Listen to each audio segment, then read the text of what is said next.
This is the smoking gun. This is the document that transforms a presidency into a crime scene. If you are watching this, you probably lost money this week. Maybe you lost a little. Maybe you lost your entire life savings. You saw the headlines, you saw the tweets, you saw the President of the United States stand on a stage in Davos and declare with the full authority of his office that the United States had secured exclusive sovereign rights to the mineral wealth of Greenland. You watched the stock ticker for Greenland Minerals Inc, or GMI, go from $2 to $200 in 48 hours. You watched the entire MAGA movement, the institutional investors and the retirement funds, pour billions into what they were told was the opportunity of the century. And then you watched it collapse to zero. As of 6 a.m. this morning, Monday, January 26, 2026, we understand why. A massive data leak being called the Polar Files has just been released onto the dark web by the hacktivist collective The Crystal Tower. It contains 50,000 emails, encrypted signal messages, and bank transfer records from the inner circle of the Trump White House. And what it exposes is not a diplomatic misunderstanding. It is not a negotiation strategy. It reveals a premeditated, mathematically precise financial crime. The documents show that there never was a deal. The Danish government never agreed to sell. The local parliament in Nuuk never agreed to lease. The treaty that Trump waved around at his rallies was a non-binding cultural exchange memorandum that his team knowingly mistranslated and presented to the world as a property deed. Why? Because they needed the money. The leak exposes a direct connection between the Greenland pump and the Japan bond crash. It shows that key administration insiders and a mysterious shell company registered in the Cayman Islands were facing catastrophic margin calls on Monday. They needed a liquidity event. They needed a bubble. So they created one. We are going to walk you through the anatomy of the largest pump and dump scheme in human history. We are going to name the shell companies. We are going to read you the emails where they joke about selling ice to the Inuit. And we are going to explain why the SEC, the DOJ, and the Southern District of New York are currently in a race to see who can indict the president's inner circle first. The Greenland Deal wasn't statecraft. It was a rug pull, and you were the target. To understand how they executed this, we have to go back to the setup. The brilliance of this scam was that it relied on a kernel of truth. Everyone knows Greenland is valuable. It has rare earth elements, REEs, neodymium, dysprosium, terbium. These are the vitamins of the modern economy. You can't build an F-35 fighter jet, a Tesla battery, or an iPhone without them. Currently, China controls 90% of the supply. For years, the U.S. national security establishment has legitimately wanted to break that monopoly. The Pentagon does want access to Greenland. Trump's team took that legitimate strategic desire and weaponized it for profit. The timeline of deception. January 10th, the first rumors leak. Sources tell Fox Business that a historic agreement is near.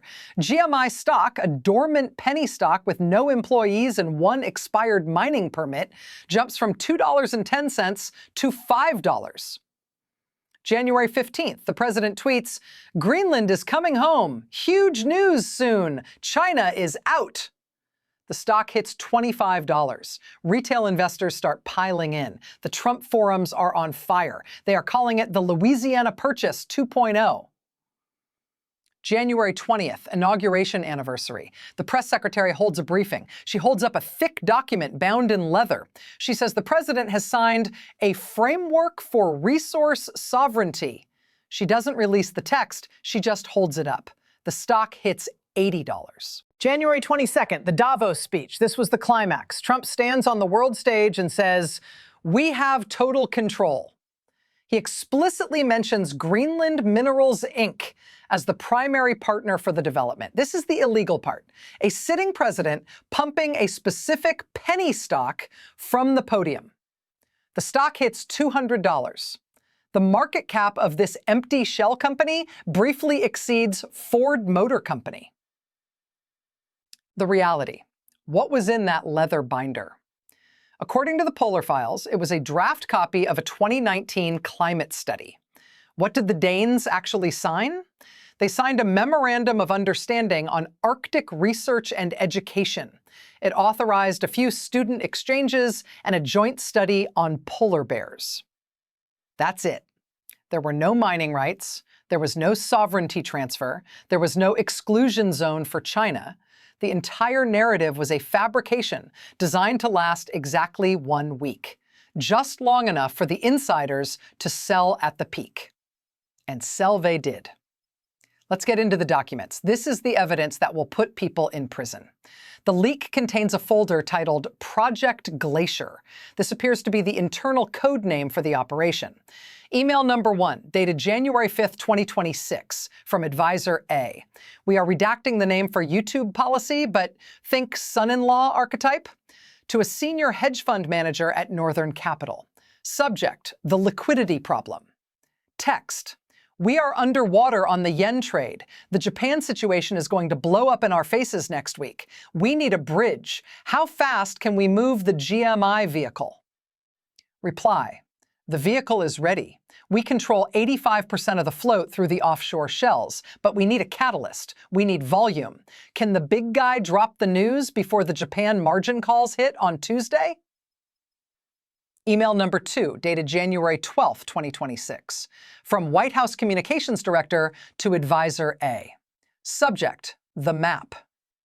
Text, the Danes are freaking out. They say they haven't agreed to anything. The Prime Minister is refusing to take the call. Reply from Advisor A.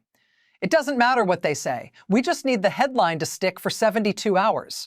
Run the map graphic with the US flag over nuke. Fox will pick it up. By the time the Danes issue a denial, we will be out. By the time they issue a denial, we will be out.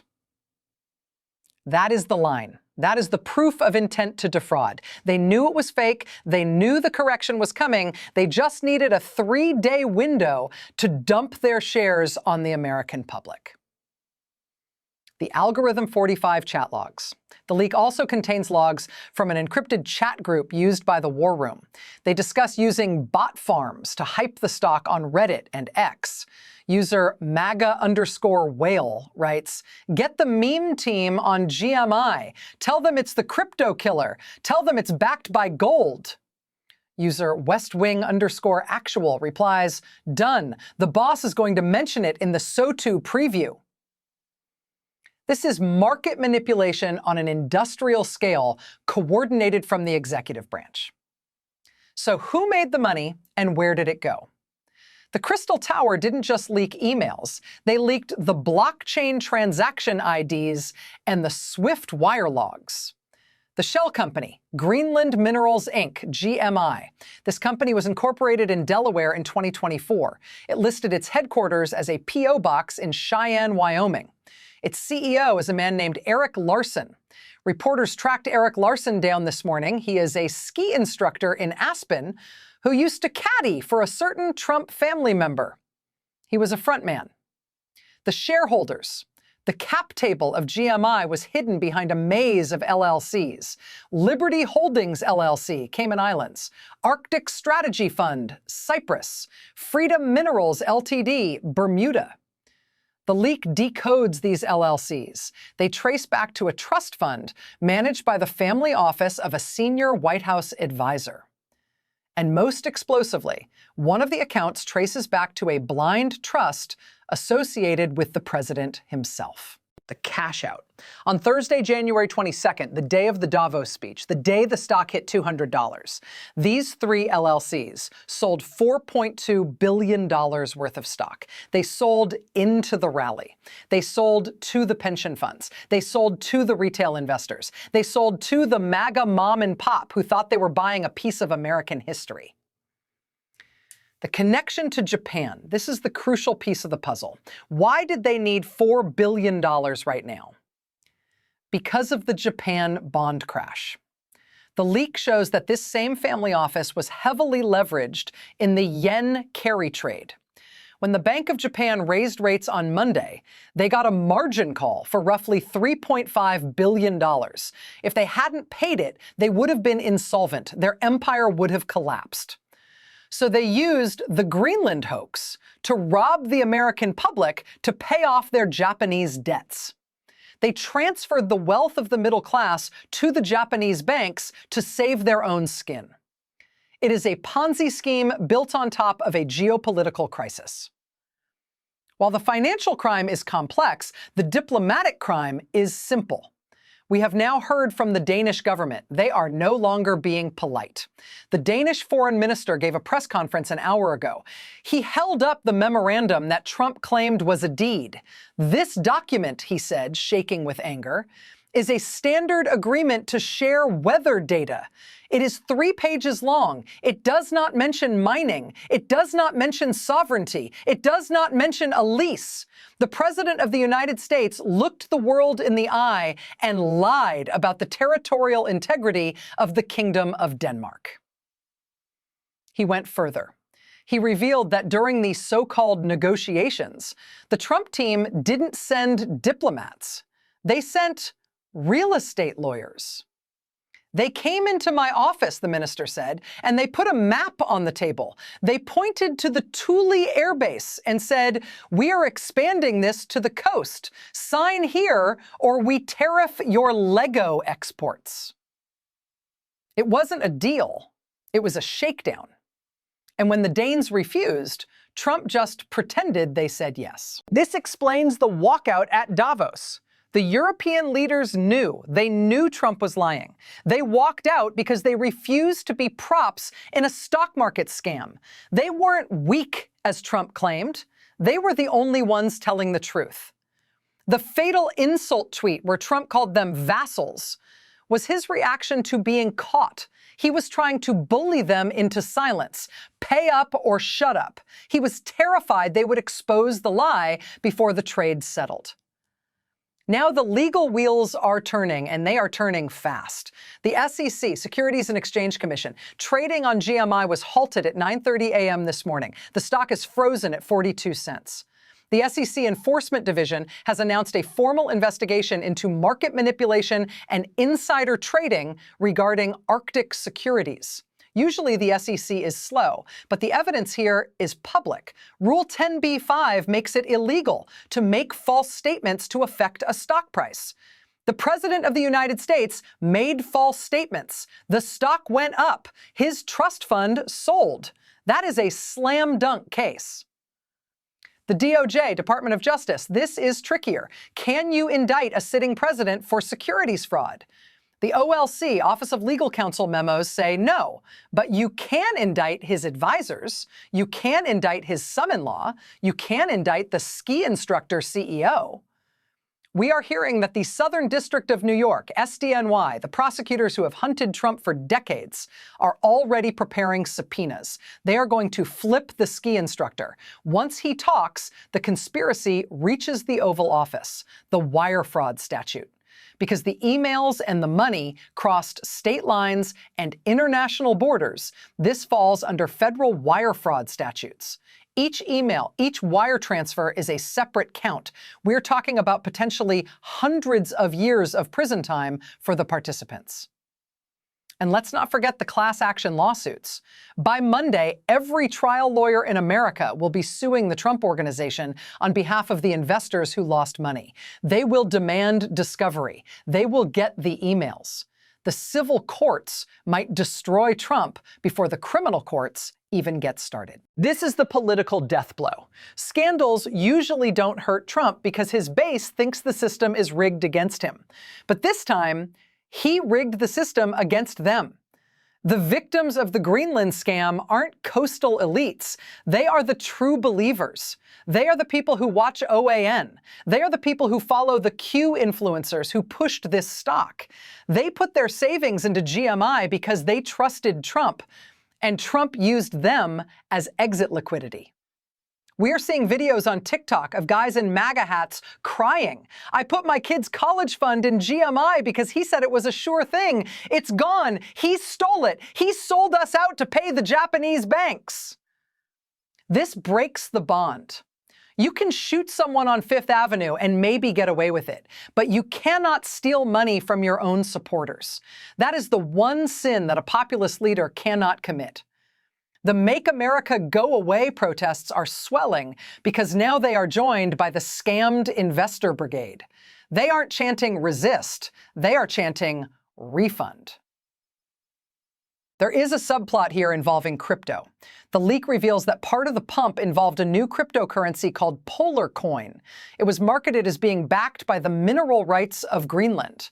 It turns out Polar Coin was minted by the same shell company in Bermuda.